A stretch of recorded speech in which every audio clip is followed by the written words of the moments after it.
Welcome to Smart Remarks, where oil and water mix about as well as conservatism and reality.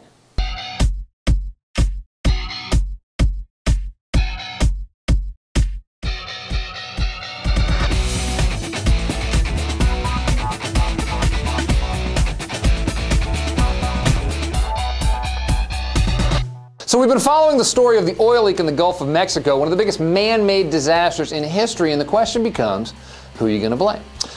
Conservatives have been tripping over themselves to turn this into Obama's Katrina! And they want to blame the scope of the disaster on government or government inaction. And so that begs the question, is government responsible for this spill, or does the responsibility lie somewhere else? Our old friend Rush Limbaugh had this headline on his site this week: Left blames BP, Bush, and Cheney. Let's forget Bush and Cheney for a moment, though they were in charge of the Mineral Management Service when it devolved into a frat house. But can you imagine blaming BP for this disaster?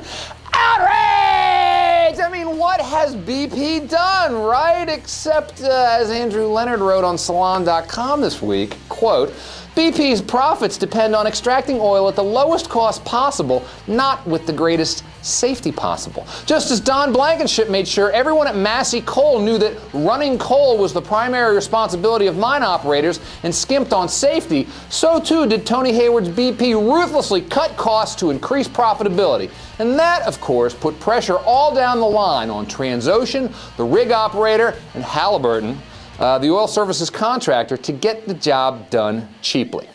In other words, this is your free market at work, right? So why are we surprised conservatives can't bring themselves to blame BP? This is part of a pattern. On this show last week, we talked about illegal immigration, people crossing our borders to come here and get jobs. And they do find jobs. They find jobs in the construction industry. They find jobs in the agricultural industry. So for all the complaining they do about illegal immigration, how much pressure have conservatives brought to bear on those industries? And the answer is astoundingly little.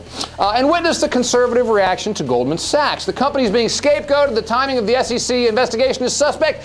Outrage! But let's talk a little bit about what Goldman Sachs has done. Not just the allegations in the SEC case, but its role in the collapse of Greece, its role at the very center of the American economy, and all that has gone wrong with it. Does Goldman Sachs bear any blame for any of these things? Or is private enterprise always virtuous and blame-free regardless of the situation? We see now why conservative ideologues must blame everything on government, for if private enterprise acts recklessly or unethically, well, that's an argument for government intervention. And we can't have that. Instead, conservatives will argue that government didn't do its job, but not only that, government shouldn't be empowered to do a better job next time. Regulation failed, so the answer is less regulation. Because after all, we all know that BP, maybe Massey Coal, can be counted on to put safety first next time, right? BP is ultimately responsible under the law for paying the costs of response and cleanup operations. But we are fully prepared to meet our responsibilities to any and all affected communities. That's why we've been working